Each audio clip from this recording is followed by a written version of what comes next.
살기 전에 언제나 내 자신만을 믿어왔어. 그래 난 화려하게 살고 싶었어. 있다고 믿었지. 그래 너만의 꿈을 이룰 수 있게 하늘을 나는 방법을 가르쳐줄게. 언제나 행복은 언제나 내 속에 있는 거야. 어둠 속에 네가 지쳐 혼자 걸어갈 때도 널 위한 내 마음은 너를 지켜줄 거야. 안녕하세요. 여러분과 함께 정치의 지도를 그려갈 저는 수능 완성 정치를 맡은 박보입니다. 칠판으로 옮겨서 이야기하도록 할게요. 네, 여러분 어떠셨습니까? 그 두 가지 이유가 있어요. 선생님이 이 엉망진창 노래를 부른 데는 두 가지 이유가 있습니다. 하나는 여러분이 그 수능 특강에서 선생님이 정말 어설프게 했던 랩 이후에 랩을 가지고 저를 놀리더라고요. 그래서 만만한 랩을 찾아보다가 근데 진짜 여러분도 한번 카메라 앞에서 해보세요. 진짜 연습할 때랑 다릅니다. 또 하나의 이유는 뭐냐면 가사가 너무 좋았습니다. 보면 했던 것 중에 하늘을 나는 방법을 가르쳐 줄게 이렇게 하잖아요. 그게 어쩌면 여러분에게 제가 정치의 지도를 그려드린다는 것과 이렇게 마저 떨어지지 않을까 그런 생각을 했습니다. 방법을 가르쳐 드릴게요. 네, 여러분에게 다 외워라 이렇게 먹여주는 게 아니라 방법을 가르쳐 드리도록 하겠습니다. 예, 그래서 지금도 진정이 안 돼. 그래서 이제 노래를 불러봤고요. 여러분에게 방법을 가르쳐 준다면서 선생님이 여러분에게 그 올려놓은 자료가 정치의 지도를 그리자 하면서 이 자료를 올려두었습니다. 정말 한 주제당 18개 주제가 있는데 한 주제당 10페이지가 넘는 자료들이에요. 근데 그거를 글씨 크기를 크게 하면 이 자료가 막 더 방대해지기 때문에 좀 작아서 보기 힘들더라도 여러분들 정말 선생님이 심혈을 기울여 만든 자료거든요. 그거 뽑아서 함께 가지고 있으면서 수업 들어야 한다고 말씀드렸습니다. 조금 더 설명을 드리면 여러분이 이 민주주의의 이념과 원리 하는 부분의 자료 가지고 계시죠? 거기 보면 제일 위에 민주주의의 이념과 원리 관련해서 기본적으로 학습해야 될 거, 포인트, 중점 두고 학습해야 될 거 이렇게 분리해서 크게 큰 틀을 잡아놓은 게 제일 위에 있습니다. 그렇죠, 여러분? 지금 제가 설명드린 건 이 민주주의의 이념과 원리, 정치의 지도, 가이드에 대해서 말씀드리고 있는 겁니다. 그 다음에 딱 보면 민주주의의 의미라고 나와 있어요. 선생님이 이렇게 개념 설명을 아주 간략하게 넣어놨는데 어떤 개념 설명은 오렌지색 테두리가 돼 있고 어떤 개념 설명은 회색 테두리가 돼 있습니다. 오렌지색으로 테두리가 돼 있는 건 포인트가 되는 개념이라는 겁니다. 반드시 이 부분은 반드시 이해한 후에 머릿속에 넣어라 하는 의미에서 색깔을 달리했습니다. 네, 여러분도 저와 같이 아마 흑백으로 쫙 해버렸죠. 다시 말하면 P라고 포인트라고 제일 위에다가 표시해 둔 것을 오렌지색으로 표시했고요. 그 부분에 더 심혈을 기울여서 학습하시길 바라겠습니다. 그리고 각각의 이렇게 민주주의의 의미 또는 자유, 평등 하는 개념 설명 밑에 수능 완성 몇 페이지인지 수능 특강 몇 페이지 또 수능 특강 몇 강에서 이 내용을 강의했는지도 써두었습니다. 수능 완성 문제만 풀지 말고 수능 특강 문제 옆에 갖다 놓고 풀라고 말씀을 드렸죠. 어떤 식으로 풀어야 될지는 공지사항에 여러분께 설명을 드렸습니다. 그쵸? 그 다음에 여러분 기출문제 있습니다. 기출문제가 보통 시중에 나와 있는 문제집이나 또는 선생님이 수능 특강 때 여러분에게 제공했던 것보다도 훨씬 더 세분화해서 자유는 자유끼리, 평등은 평등끼리, 민주주의의 의미는 의미끼리, 대통령제면 대통령제끼리 모아놨습니다. 그렇기 때문에 그 내용을 학습하고 나서 바로바로 기출에 어떻게 적용이 되는지 바로바로 확인을 할 수 있다는 거죠. 사실은 하늘을 나는 방법을 가르쳐주겠다고 해놓고 어찌 보면 좀 떠먹여주고 있는 부분이 있긴 한데 여러분들 얼마 안 남았으니까 선생님이 이렇게까지 합니다. 네, 꼭 도움을 많이 받으시길 바라겠습니다. 닮은 꼴 문제라고 해서 기출문제에서 정말 비슷한 꼴로 나온 것들을 보면서 이렇게 기출문제 중요하구나. 그냥 두고 가면 절대로 안 되겠구나. 다시 한번 각성하시고요. 네. 그러면 지난 시간에 했던 내용을 다시 한번 조금 복습해 보면서 이번 시간 넘어가도록 하겠습니다. 여러분, 지난 시간과 이번 시간 걸쳐서 우리 제목은 민주주의의 이념과 원리입니다. 네. 두 번째 주제 민주주의 이념과 원리인데 지난 시간에 민주주의의 의미 봤죠. 세 가지 의미가 있는데 그중에서 생활 원리로서의 민주주의가 가장 중요하다고 말씀을 드렸습니다. 그거 중심으로 해서 다시 한번 보는 거예요. 그 다음에 지난 시간에 민주주의 이념을 나갔습니다. 선생님이 민주주의 이념 뭐라 그랬죠? 민주주의 목적이 이념이다 라고 말씀을 드렸죠. 그쵸? 보겠습니다. 민주주의 이념이 바로 목적입니다. 이렇게 생각하시는 게 편해요. 왜 민주주의 할까? 민주주의의 목적입니다. 지난 시간에 민주주의 아주 가장 궁극적인 목적은 인간 존엄성. 근데 여러분이 선생님의 뭐 가이드나 또 이런 걸 보면 알겠지만 인간 존엄성에 대해서 심도 깊게 학습하지 않았어요. 그 이유는 이 인간 존엄성은 3단원에 가서 주인공이 돼서 배우게 됩니다. 3단원에서 보다 더 깊숙이. 그렇기 때문에 지난 시간에는 민주주의의 목적은 인간 존엄성을 달성하는 데 있다까지만 알아두시면 되겠습니다. 그 다음에 이 인간 존엄성이라는 것은 바로 이렇게 그림을 그리죠. 많이 자유와 평등을 토대로 해서 달성될 수 있는 거죠. 잘 봐보세요, 여러분. 자유가 없이 인간 존중받는다고 할 수 있겠어요? 아니죠. 감옥에 갇혀 있습니다. 지하 방에다 가둬놨어요. 사설 감옥에. 자유 없이 인간 존중받을 수 없습니다. 또 자유 있다고 해봅시다. 그런데 끊임없이 차별 대우를 받아요. 차별을 받고 있어요. 그렇다고 하면 인간 존중받고 있다라고 말할 수 없죠. 따라서 인간의 존엄성이라고 하는 민주주의의 궁극적인 이념, 목적이 달성되기 위해서는 자유와 평등이라는 두 기둥, 이 받침대가 이렇게 탄탄히 받쳐지고 있어야 한다는 것입니다. 그래서 우리는 민주주의의 이념이라는 제목을 가지고 인간 존엄성, 자유, 평등 이렇게 공부를 하게 되는 것입니다. 큰 지도죠? 틀이죠? 네. 그래서 지난 시간에 자유 중심으로 살펴봤고 평등에 대해서 이야기를 했습니다. 이번 시간에는 이 평등에 대해서 좀 더 문제 풀어보고요. 평등과 관련된 문제 풀어보고 그 다음에 평등의 내용을 조금 더 심화학습해 보도록 하겠습니다. 여러분 다시 한번 말씀드리지만 문제 안 풀고 왔다. 그러면 당장 여기서 끄십시오. 노래만 듣고 그냥 끈 거야. 네. 다시 문제 다 풀어보고 선생님이 문제 풀어보라고 했을 때는 적어도 수능 완성의 문제와 플러스 수능 특강 문제까지입니다. 그거 풀고 선생님하고 공부하고 그 다음에 기출로 확인을 하는 것입니다. 알겠죠? 안 한 학생들 돌아가세요. 네. 그러면 우리 심화 자료부터 보도록 하겠습니다. 여러분 지난 시간 말에 형식적 평등과 실질적 평등을 가지고 그 의미가 뭔지 그 다음에 사례들도 봤고요. 그 다음에 또 같은 용어들도 봤습니다. 그렇게 하고 그냥 넘어가면 안 돼요, 여러분. 네, 다시 한번 반복하면서 왜? 평등에 대한 부분은 정말 출제될 가능성이 높기 때문에 그렇습니다. 우리가 이거 출제될 것 같아 라고 하면서도 안 외우고 머릿속에 안 집어넣고 있으면 정말 안 되는 거죠. 그런 학생들에게는 하늘을 나는 방법을 가르쳐 드릴 수 없습니다. 네, 볼게요. 지금 이 내용은 심화학습에 있는 내용입니다, 여러분. 그래서 형식적 평등과 실질적 평등에 대해서 나온 내용이고요. 다시 말씀드리면 여러분이 연계라는 것이 어떻게 나오는지 6월 모의평가에서 확인을 하셨어요. 문제에 있는 지문을 그대로 인용하는 경우도 있고 이렇게 심화학습 자료나 아니면 자료 분석 특강이라고 해서 여기 교재에 있는 것들을 따와서 문제화할 수 있습니다. 따라서 우리는 이 개념 설명 내에 있는 자료 분석 특강 그것도 그냥 넘기면 안 되고요. 개념 설명이 다 끝나고 난 뒷페이지에 있는 이 심화학습의 그 내용들도 그냥 이렇게 넘기면 안 됩니다. 꼼꼼히 보셔야죠. 네, 그래서 꼼꼼히 한번 봐봅시다. 형식적 평등은 선천적, 후천적 속성의 차이를 고려하지 않는 평등입니다. 형식적 평등은 차이를 고려하지 않고 모두 똑같이 대우하는 평등을 형식적 평등이라고 합니다. 맞죠, 여러분? 동일 노동을 했으면 동일 임금을 주는 것.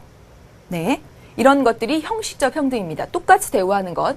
그런데 이러한 평등은 일정한 연령에 달하면 누구에게나 차별 없이 선거권을 주는 것과 같이 정치적 영역이나 시민적 권리에 있어서 필요하지만 네, 여기까지 나왔죠, 여러분? 정리 한번 해볼까요? 형식적 평등이라고 하는 것은 차이를 고려하지 않고 똑같이 대우하는 것. 절대적으로 똑같이 대우하는 걸 형식적 평등이라고 합니다. 그렇죠? 그래서 그 형식적 평등이 잘 드러나는 경우는 선거권을 주는 것과 같이 정치적인 영역, 일정 연령 이상 누구에게나 선거권을 주고 누구나 피선거권을 가져서 출마할 수 있고 하는 것 등등 누구나 똑같이 대우하는 정치적 영역 또는 시민적 권리라고 했습니다. 다시 말하면 누구나 인간 존중받을 가치가 있고 누구나 청구권을 가지며 하는 등등의 그런 시민적 권리에 있어서 시민이 가지는 권리에 있어서는 이런 평등이 필요하죠. 그런데 필요하지만 그랬습니다. 사회적, 경제적 영역의 생활에서는 이것이 오히려 불평등을 초래할 수도 있다라는 겁니다. 모든 사람을 똑같이 대우하는 게 오히려 불평등한 경우도 있다라는 거예요. 따라서 이러한 영역에서는 개인의 차이와 능력에 따른 상대적이고 비례적인 평등을 추구해야 하는데 이를 실질적 평등이다라고 이야기를 합니다. 여러분 줄줄줄 읽으면서 지금 이해되시고 있는 거 맞죠? 모든 사람 똑같이 대우하는 것, 정치적, 시민적 권리에 있어서 똑같이 대우하는 것, 그래, 평등이야. 근데 그렇게 했을 때는 사회적, 경제적 영역에서는 오히려 불평등할 수도 있어. 부자건 가난한 사람이건 그래 똑같으니까 똑같이 세금 내고 정말 위험한 데서 일한 사람이건 사무실에서 일한 사람이건 똑같이 월급 주고 하면 사실은 이건 불평등이죠. 그쵸? 네. 그래서 이렇게 똑같이 대우한다는 것이 오히려 사회적, 경제적 생활 영역에서는 불평등을 초래할 수도 있다라는 거죠. 그래서 차이와 능력에 따른 달리 대우하는 것. 그게 바로 상대적이고 비례적이고 실질적 평등입니다. 돈을 더 많이 버는 사람에게는 더 많은 세금을 거두고요. 네. 더 위험한 곳에서 일한 사람에게는 위험 수당을 줘서 월급을 더 많이 주는 것. 그게 바로 평등이죠. 여러분 생각해도 그렇죠? 그래서 평등의 종류에는 지금 두 가지가 있습니다. 네. 실질적 평등은 개개인의 실질적인 상황을 고려하고 사회적 차원에서 사회적 약자를 보호하고 배려하는 것입니다. 예, 거기에 의의가 있어요. 네. 그래서 뭐 여성, 장애인, 그래서 그런 관련 법들은 바로 이런 실질적 평등을 달성하기 위한 것이다라고 보시면 되겠습니다. 대표적인 것 중에 여성 할당제라는 것이 있는데 현재 사회적으로 약자의 위치에 있는 여성들의 사회활동을 보장해서 넘겨주시겠습니까? 남녀 간의, 이렇게 딱 나오네요. 남녀 간의 실질적 평등을 이루기 위한 것입니다. 그래서 여성 몇 퍼센트가 될 때까지 외국 같은 데 보면요. 여성이 뭐 공무원의 몇 퍼센트가 될 때까지 여성을 좀 더 달리 대우해 주는 거죠. 조금 우선권을 준다든가 이렇게 되는 것이요. 네. 그렇게 해서 약자를 배려하는 실질적 평등을 추구하는 그런 정책들이 있습니다. 그래서 보면 남녀 고용 평등과 일, 가정, 양립 지원에 관한 법률이라든가 장애인 복지법, 대학 입시에서 농어촌 지역에 특별 전형을 해주는 것 등은 실질적 평등을 실현하는 것과 관련이 깊습니다. 이 평등과 관련된 문제들은요, 실제적으로 문제를 푸실 때 실제 사례와 함께 연결지어서 푸는 것이 너무너무나 중요합니다. 그렇기 때문에 지금 말했다시피 남녀 고용 평등, 뭐 이런 법률, 장애인 복지법, 그리고 농어촌 특별 전형과 같이 사회적 약자를 배려하는 것은 실질적 평등과 관련이 깊다라는 것까지 알아두시길 바라겠습니다. 네. 그리고 여기서 조금 더 보면요. 지금 형식적 평등과 그리고 실질적 평등이 이렇게 나왔는데 형식적 평등은 모든 사람을 동등히 똑같이 대우하다 보니까 오히려 실질적으로는 불평등한 현상이 발생할 수 있다라는 게 문제점이죠. 모든 사람 똑같이 대우해서 부자건 가난하건 똑같이 세금 걷고 모든 사람 똑같이 대우해서 위험한 일을 하는 사람에게 수당 안 주고 똑같이 대우하면 오히려 이 형식적 평등이라는 건 실질적으로 불평등을 가지고 올 수 있다는 그런 문제점이 있습니다. 마찬가지로 실질적 평등은 어떤 약점이 있냐면 지금 보세요. 남자와 여자에 비해서 여자가 남자에 비해서 여자가 사회적 약자라는 측면, 장애인, 그 다음에 농어촌 지역을 도시 지역에 비해서 농어촌 지역 이렇게 약자를 고려하는 정책을 하다 보니까 이거 오히려 반대쪽을 차별하고 있는 거 아니냐. 역차별 논란을 가지고 올 수 있습니다. 하나만 더 할게요. 하나만 더. 형식적 평등과 관련해서 형식적 평등이 강조하는 것은 모든 사람에게 기회를 똑같이 주면 되는 거 아니냐라는 기회 균등을 강조합니다. 형식적 평등은 기회 균등을 강조합니다. 기회의 평등을 강조하죠. 그렇다고 해서 여러분, 이 실질적 평등이 결과의 평등을 추구하는 것은 아닙니다. 이 실질적 평등이 결과의 평등을 추구하는 것은 아닙니다. 형식적 평등이 기회의 평등을 추구한다고 해서 얘가 결과의 평등하고 짝지어지는 것은 아니에요. 이게 매치되는 것은 아니에요. 뭐 어느 것이 더 결과의 평등에 가깝냐 하면 얘지만 여러분, 형식적 평등은 기회의 균등을 추구한다. 기회의 평등을 추구한다. 아, 모든 사람 똑같으니까 똑같은 기회 주자라는 기회의 평등을 추구한다. 라는 것 알아두시길 바라겠습니다. 이제 마지막 한 가지예요. 평등과 관련해서. 여러분, 우리나라 법에도 모든 국민은 평등하게 대우받을 수 있다라고 써 있어요. 그러면서 어떻게 써 있냐면 법 앞에 평등이라고 써 있습니다.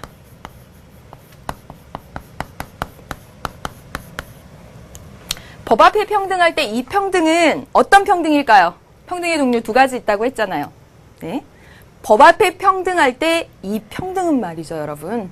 이 평등은 형식적, 실질적 평등을 모두 의미합니다.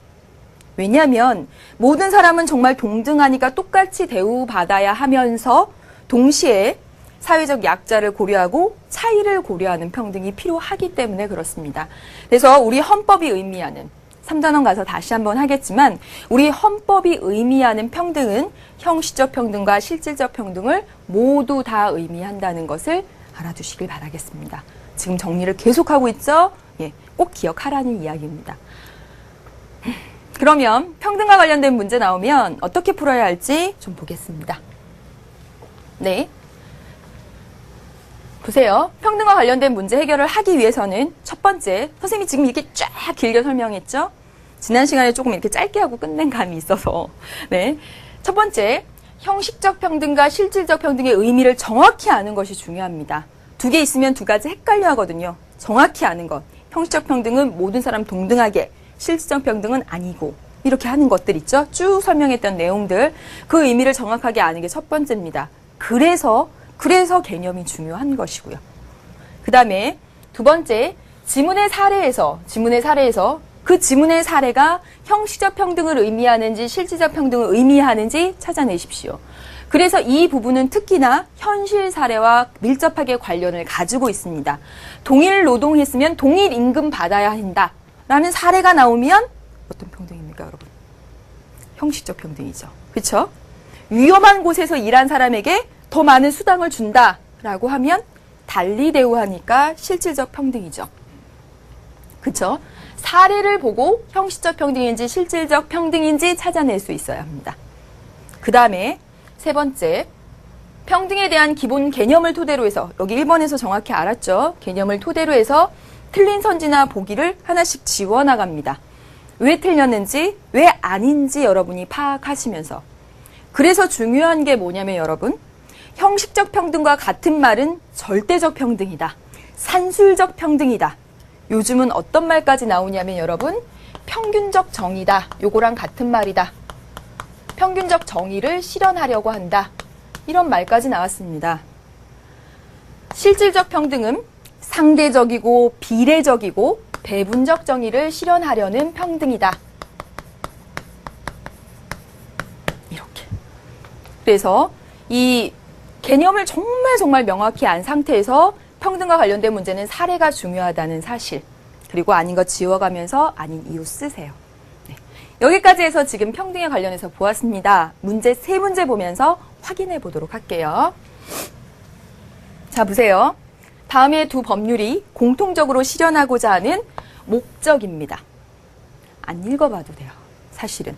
보시면 남녀 고용 평등과 일가정 양립 지원에 관한 법률입니다. 그래서 보면 헌법에 있는 평등의 이념에 따라 고용에서 남녀의 평등한 기회와 대우를 보장하고 모성 보호와 여성 고용을 촉진하려고 한답니다. 그래서 아울러 근로자가 일과 가정의 두 개 다 양립을 위해서 이걸 지원함으로써 모든 국민의 삶의 질 향상에 이바지하려고 한답니다. 여러분, 여성이 일과 가정에 양립할 수 있도록 모든 국민이 그렇게 할 수 있도록 지원한대요. 어때요? 실질적 평등이죠. 밑에 보겠습니다. 장애인 복지법하고 나왔네요. 사회적 약자를 배려하는 것 맞죠? 문제 풀어보겠습니다. 이 내용은 여러분 실질적이고 상대적이고 비례적 평등이며 배분적 정의를 실현하려는 데 목적이 있죠. 사회적 약자를 배려하려는 것입니다. 1번 평균적 정의 띡.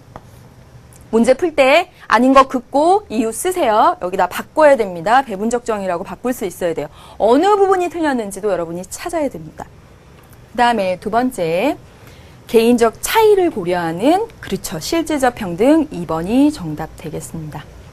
그 다음에 3번, 자유와 평등이 좋아? 그 얘기는 아니고 4번, 어떠한 불합리한 차별도 인정되지 않은 정의 실현. 이건 맞는 말이죠. 불합리한 차별하면 안 돼. 이건 맞는 말인데 위 내용이 추구하고자 하는 목적은 바로 실질적 평등에 있다고 하면, 차이를 고려하는 평등에 있다고 하면, 네, 이 내용으로 찍기는, 이 내용을 고르기보다는 2번이 훨씬 더 낫죠. 그렇죠?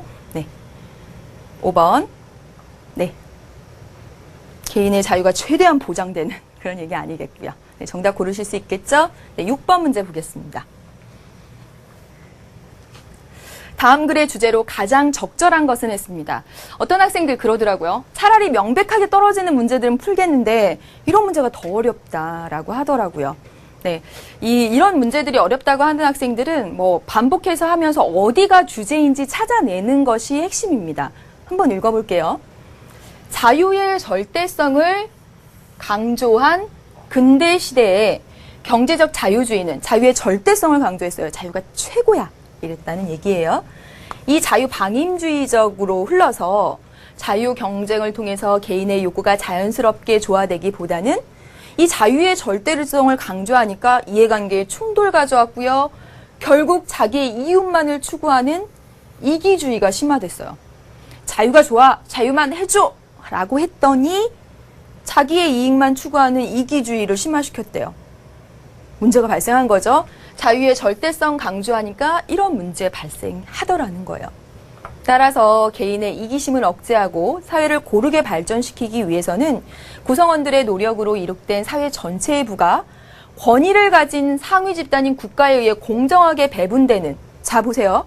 이제 국가가 나서서 사회 전체의 부가 국가가 나서가지고 공정하게 배분하도록 하는 경제적 평등주의로 가게 되었다는 겁니다. 자 보십시다.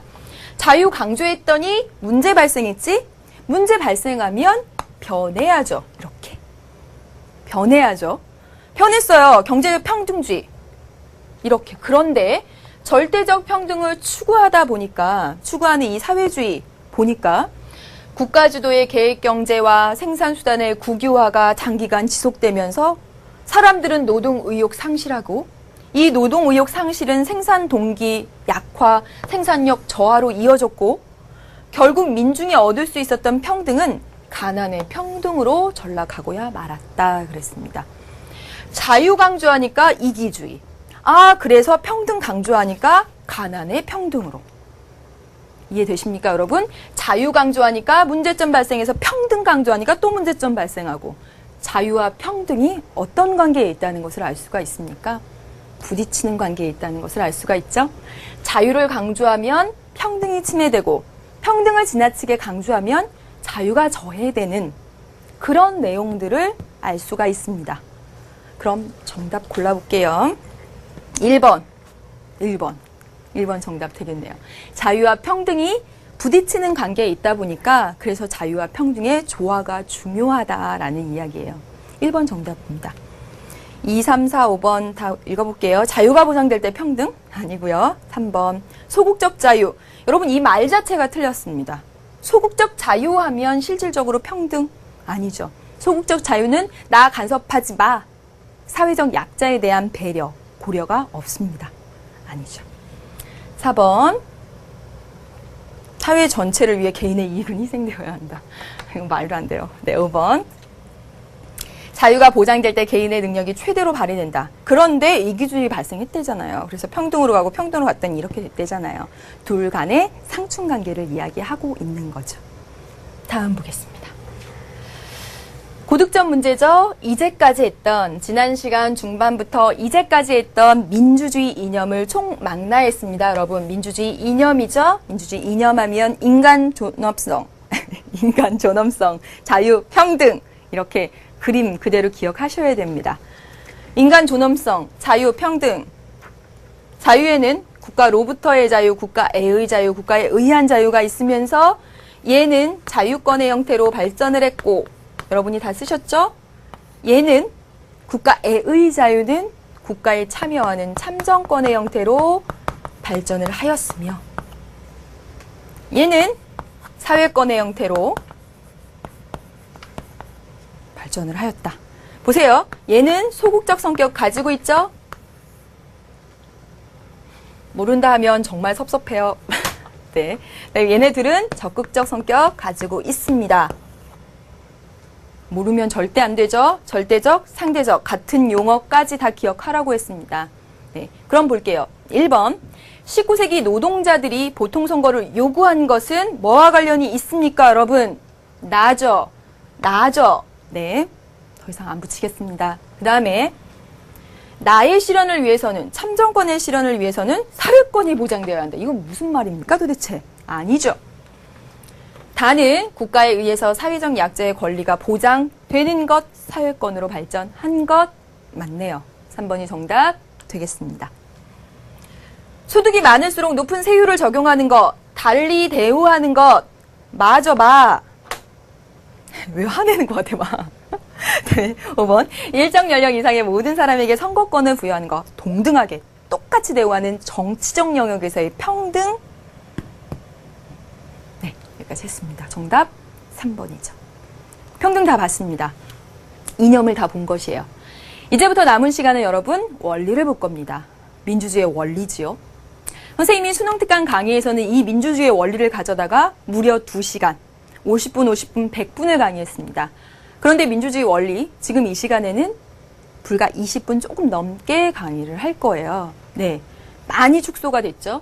부족한 학생, 그런 학생들은 반드시 수능특강 강의 가서 다시 보셔야 됩니다. 선생님이 이 강의에서는 몇 번 말씀드리지만 지도를 그리는 틀을 세우고 거기에 중요한 핵심 개념들 위주로 공부를 하는 그런 강의가 됩니다. 이전의 강의랑은 달라요. 예, 형식도, 스타일도. 네, 보겠습니다. 이게 민주주의의 원리입니다. 민주주의의 원리 5가지. 민주주의의 원리 5가지 외우셔야 되죠. 안 외운 학생들은 오늘 당장 외우십시오.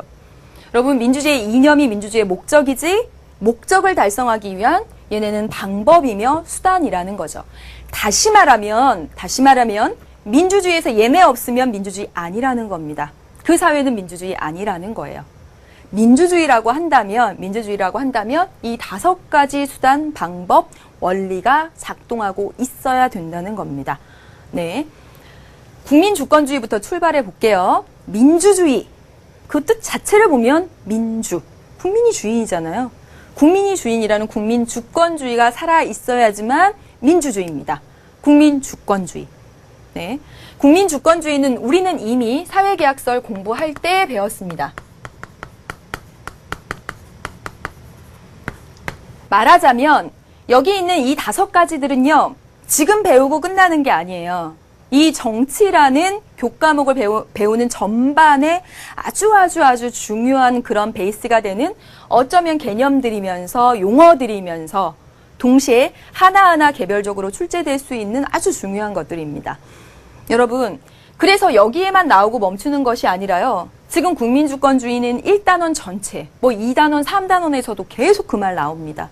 네, 역시 여기 말씀드리면서 어느 단원에서 또 나오고 있는지 말씀을 드릴게요. 국민이 주권을 가지고 있어야지 민주주의라는 겁니다.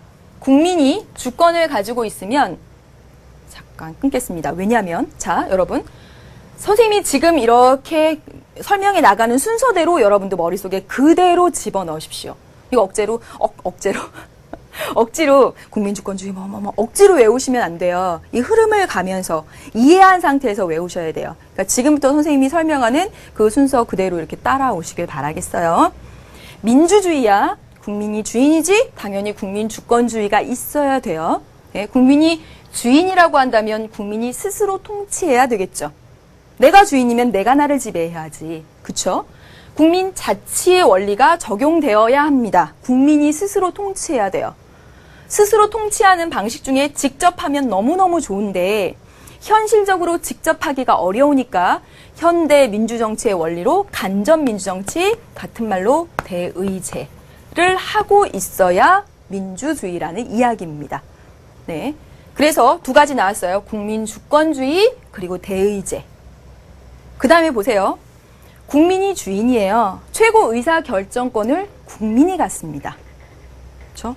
국민이 주인이고 국민의 기본권이 보장되어야지만 그 사회가 민주주의 사회라고 할 수 있죠. 기본권이 뭐죠? 인간 존엄성, 자유, 평등 같은 것. 민주주의 사회에서 국민이 주인이고 국민이 모든 의사결정권을 가지고 있다면 국민의 그런 인간 존엄성, 자유, 평등과 같은 기본권이 보장되어야 한다는 것입니다. 근데 사실 독재자들이 나타나거나 이러면 막 이런 거 침해할 수 있잖아요. 우리 역사를 봐도 그 독재 정권들이 국민의 기본권들을 무자비하게 그런 사례들을 봤잖아요. 그래서 민주주의에서 그 국민의 기본권을 보장해 주기 위해서는 이런 것들이 필요하겠다는 겁니다. 어떤 거? 헌법을 세워야 한다는 거예요. 헌법은 왜 탄생했냐면 헌법은 바로 기본권을 보장해 주겠다고 써 있는 법입니다. 그래서 헌법을 만들어 놓고 그 헌법에 따라 통치하게끔. 입헌주의가 있어야지만 법치주의가 가능합니다. 왜냐? 헌법은 법 중에 대장법이니까. 그래서 입헌주의 혹은 법치주의의 목적이 나오면 왜 법에 따라 다스려요? 왜 헌법을 세우는 거예요? 그 목적을 물어보면 그 목적은 기본권 보장에 있다라는 것입니다. 네. 헌법이 세워져야 되고 대장법이 세워졌을 때 법치주의가 가능한 거죠. 법치주의, 입헌주의 다 기본권 보장을 위해서. 사람이 그냥 자기 멋대로 다스리면 기본권을 침해할 소지가 너무너무 많아요. 그래서 법에 써놓자라는 것입니다. 그다음에 또 하나, 권력 분립의 목적도 역시 기본권 보장입니다. 권력을 어떤 한 사람의 손에, 어떤 한 소수의 집단의 그 손아귀에 다 주게 되면 기본권을 침해당할 소지가 너무너무 많다라는 거예요. 그래서 권력을 분립시킵니다. 다시 얘기하겠습니다. 권력 분립의 목적 역시 뭐라고? 기본권 보장에 있다고. 권력 분립의 목적 역시 기본권 보장에 있다라는 것입니다. 그래서 권력 분립하는데 이 권력 분립을 의미하는 건 입법, 행정, 사법의 이 수평적인 견제와 균형을 의미합니다. 그래서 이 권력 분립을 수평적 권력 분립이라고 부릅니다. 네, 우리가 보통 얘기하는 삼권 분립이라든가 하는 것들을 의미하는 거죠.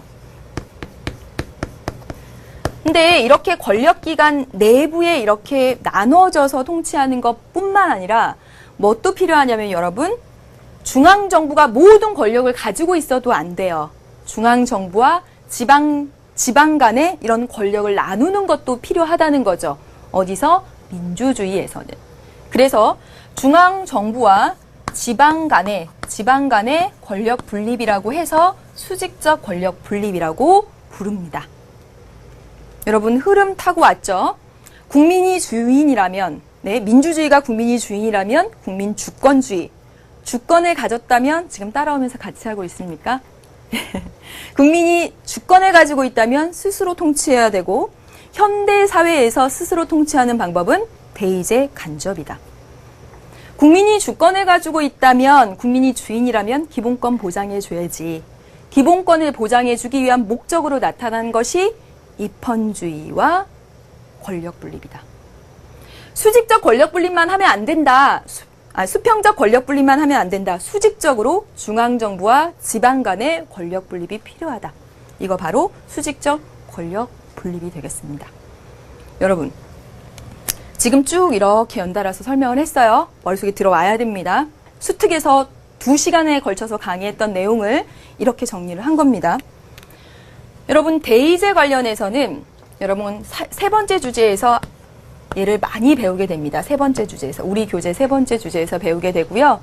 직접민주주의와 간접민주정치 비교해서 여러분 꼭 공부해 두셔야 됩니다. 대의제 관련해서는 여러분 공부하셔야 될 게 대의제의 위기도 있고, 이 대표가 대표이냐 아니면 그냥 대리자냐의 문제도 있습니다. 네. 이 관련해서 여러분 선생님이 심화학습에서 강의를 다시 할 겁니다. 물론 여기 자료에는 미리 해놨고요. 여러분 한 문제 한 문제 보세요. 계속 반복해서 어려운 문제로 출제되고 있구나 하는 것을 확인할 수 있습니다. 네, 이거 보셔야 되고요. 세 번째 주제에서 다시 한번 이야기가 될 겁니다. 네, 입헌주의는 아예 여기 나왔을 때 명백히 하세요. 예, 그 다음에 권력 분립 지방자치 이렇게 있는데, 지방자치는요 여러분, 지방자치는 어디서 이야기되냐면 3단원에서 이야기되고 2단원 지방선거 할 때도 또 이야기가 됩니다. 지방선거 할 때 지방자치 구성을 알아야 되기 때문에 그때그때 다 이야기가 되기 때문에 여러분들 거기서도 또 다시 한번 보도록 하겠습니다. 네. 그 다음에 이제 하나만 더, 여러분이 아주 함정에 빠지는 하나만 더 볼게요. 여러분 직접하기 현실적으로 어렵죠? 그래서 간접하는 거죠. 대의제 하는 이유는 바로 효율성입니다. 시간과 비용이 절약이 되어 효율성이 높아지죠. 그쵸? 그쵸? 그럼 보세요. 권력을 나누는 이유는, 권력을 분립하는 이유는 효율성을 추구하는 데 있다라고 하면 맞을까 틀릴까? 권력을 나누는 이유는 효율성을 추구하기 위해서. 틀립니다, 여러분. 솔직히 보면요, 독재 정권이 더 효율성 있어요. 그렇지 않아요?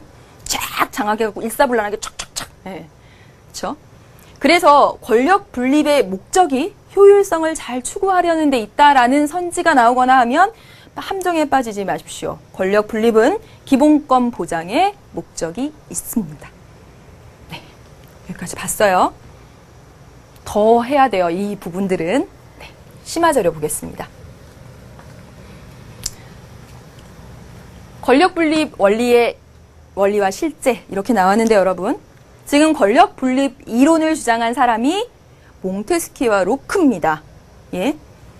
여러분 이 두 학자가 어떻게 다르게 주장했는지도 여러분 꼭 아셔야 되는데 한번 읽어보겠습니다.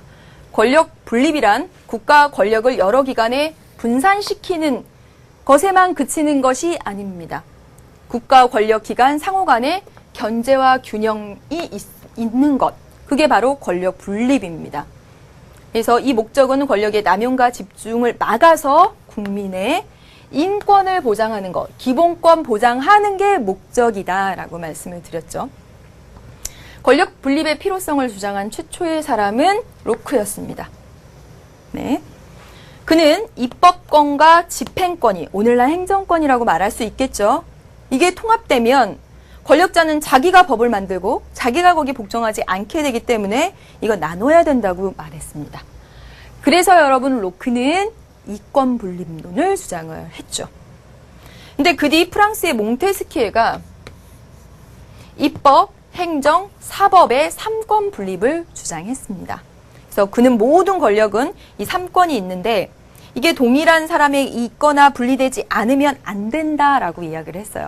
결론적으로 로크는 입법권과 집행권의 이권 분립, 근데 입법권을 가진 의회가 우위에 있는, 근데 몽테스키에는요, 누가 우위에 있지 않다고 했어요. 동등하다. 입법과 집행이 동등한 상태에서 사법권의 독립을 이야기했습니다. 그래서 3권 분립이죠. 보겠습니다. 다음이요. 그래서 입법권, 행정권, 사법권 간의 균형이라고 나와 있죠. 아까 로크는 입법권 우위입니다. 우위의 이권 분립. 근데 몽테스키에는 이거 동등하고 사법권의 분립을 이야기했죠. 근대에서는 입법권이 집행권보다 우위에 있는, 그런데 보세요. 실제로 이렇게 세계간의 균형을 이루는 동등하다라고 이야기를 했지만 근대에는 입법권이 사실 우위에 있었던 게 사실이래요. 시민혁명 이후에. 맞죠, 여러분? 근데 현대에는 어떠냐면요. 현대에 오니까 행정국가화 현상으로 인해 행정부의 권한이 입법부보다 강화되는 현상이 나타나고 있답니다. 다시 말하면 여러분, 우리가 이론적으로는 대등하다, 분립되고 서로 견제한다라고 말하지만 근대에도 현대에도 어떤 한 권력기관이 보다 더 비대한 현상이 나타났더라는 이야기입니다. 우리가 이런 것과 관련해서 비슷한 문제를 수특에서 풀었고 연계가 됐습니다. 서로 이렇게 이제 섞이는 그런 상황이 있다. 그런 문제들 한번 확인해 보십시오. 또한 대통령제 정부 형태에서는 엄격한 삼권 분립이 적용되는 반면 몽테스키우의 이론의 영향을 받은 것이 대통령제. 로크의 이권 분립론의 영향을 받은 것이 의원 내각제죠, 여러분. 선생님이 수특에서 필기까지 다 했고 여러분에게 자료 제공이 됐습니다. 지금 지도에, 가이드에. 한편 권력 분립의 원리에 반대하는 주장도 있는데 오늘날 전제 정치의 우려가 없는 이런 민주국가에서 오히려 권력이 통합됐을 때 더 이렇게 잘 운영될 수 있기 때문에 무의미하다 권력 분립이 이런 이야기도 나오고 있답니다. 되셨죠? 네, 보겠습니다. 넘겨주세요. 자, 여러분 여기 지금 이 표 있는데요. 이 표는 3단원 가서 보겠습니다. 그래서 선생님이 이 권력 분립 서로 견제 균형하는 문제 8번 고득점 4번 문제일걸요. 그 문제는 이게 남겨뒀다가 옮겨가서 풀겠습니다. 3단원 가서. 그러니까 좀 이렇게 잘 이렇게 표시해 놓으세요. 3단원 이렇게 표시해 놓으세요. 네. 넘겨주셔요. 네, 보겠습니다. 테마 대표 문제 1번. 가나는 민주정치의 원리입니다. 이에 대한 옳은 설명만을 보기에서 있는 대로 고른 것은 했습니다. 네. 지금 여기 보세요.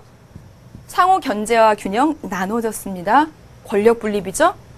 이거는요, 지방자치입니다. 그쵸? 근데 우리가 지방자치와 권력 분립을 어떻게 부르죠? 수평적 권력 분립, 수직적 권력 분립이라고 부르죠. 그쵸? 기업, 가는, 얘가 가죠? 예, 가는 현대복지국가에서 더욱 강화되고 있다.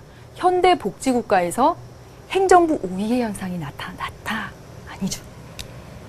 나를 통해, 그렇죠. 지방자치를 통해 풀뿌리 민주주의 실현할 수 있죠. 지방자치의 의의입니다. 디귿. 가는 대통령제 국가, 나는 의원내각제 국가에서 채택된, 아이고, 이건 아니죠. 정부 형태 배우게 되겠지만 아니라는 거 알 수 있습니다. 민주정치의 원리입니다, 여러분. 대통령 재건, 의원, 내각 재건 간에. 그 다음에 디귿. 디귿이 없어졌네요. 네. 디귿 했군요, 리을. 가나의 공통적인 목적은 권력의 집중과 남용을 방지하는 데 있다. 그렇죠. 그러기 위해서 권력을 나누는 거죠. 수평적으로, 수직적으로. 네, 맞습니다. 다음 문제 보겠습니다. 다음 헌법 조항에 나타난 민주정치의 원리입니다. 문제 보시고 어떤 주제 묻는지 찾아내셔야 되죠. 입법권은 국회에 속한다. 입법권은 국회가, 행정권은 여기가, 사법권은 여기가. 이렇게 하고 있습니다. 권력 분립이죠. 볼까요? 기업, 권력의 집중을 막아서 국민의 기본권 보장. 권력 분립의 목적, 기본권 보장. 국민 자치를 강화시켜 국민 주권 아니죠. 네. 디귿. 정책 결정의 효율성을 높이고 전문성을 확보하기 위해 등장한 것이다. 여러 번 말씀드리지만 이 함정이 어머 이거 어려웠네. 색깔로 표시하십시오. 기출에도 굉장히 많이 나왔던 여러분의 함정에 빠뜨린 선지입니다. 권력을 분립하는 이유가 효율성을 위해서 아니라고요. 기본권 보장을 위해서입니다. 아닙니다. 리을. 중앙정부 내에서는 수평적 관계, 입법, 사법, 행정이 수평적으로. 중앙정부와 지방정부와의 관계에 있어서는 수직적으로. 맞죠? 맞습니다.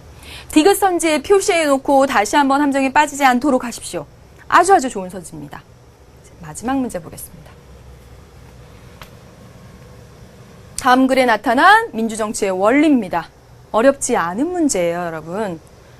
우리 선조들은 민주정치 원리 5가지 머릿속에 있지? 네. 우리 선조들은 이 대륙에서 자유 속에 잉태되고 만인은 모두 평등하게 창조되었다는 명제하에 우리나라를 탄생시켰습니다. 링컨의 이 연설 중에. 그러니까 미국의 탄생인가 봐요.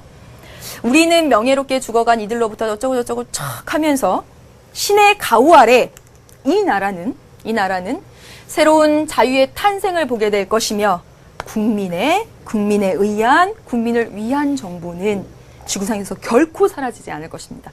국민을 위한, 국민에 의한 이 정부, 국민 주권주의 이야기하고 있는 것이죠. 그렇죠? 현지들 나와 있는데 여러분 국민 주권주의 바로 고를 수 있습니다. 이 정도의 문제는 너무 쉬워서 안 나올 것 같기도 하지만 이번에 6월 모의평가를 보면 이렇게 간단한 문제가 출제가 됐어요.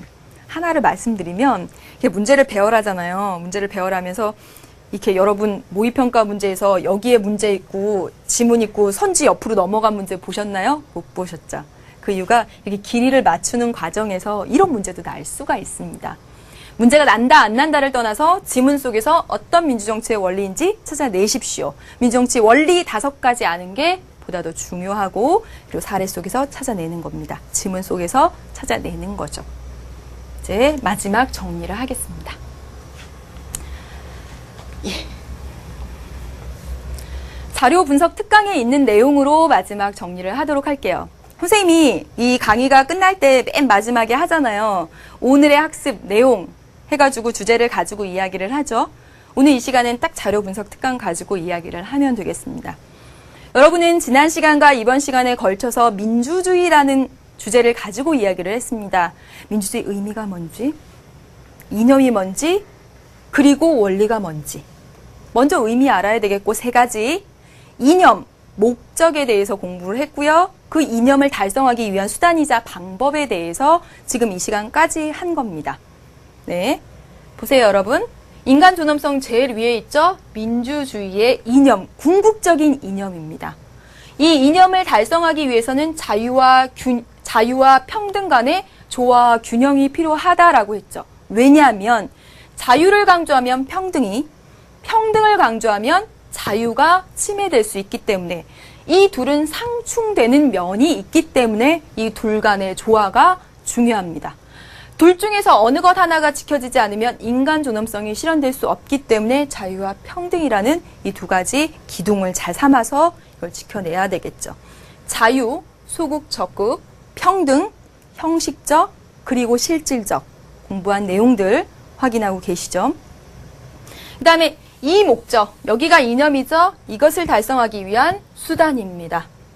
억지로 암기하지 마시고 국민 주권, 국민주의니까 대의제, 이판주의 권력분립, 지방자치. 이 목적 뭐더라? 이렇게 하셔야 됩니다. 네, 여기까지 해서 이 시간 학습 내용까지 다 정리를 했습니다. 네, 여러분 짧은 시간 안에 하기 때문에 많은 걸 빼뜨리고 가지 않아요. 왜냐하면 정말 밀도 깊게, 정말 체계적으로 여러분이 알아야 할 내용으로 정말 중점적으로 하고 있습니다. 몇 번 말씀드리지만 가이드 제공한 거 있죠? 이거 통해서 마지막으로 확인하시길 바라겠습니다. 여러분 오늘도 너무너무 수고 많으셨습니다. 네, 다음 시간에 민주정치의 발전 이야기로 만나도록 하겠습니다. 수고 많으셨습니다. 안녕.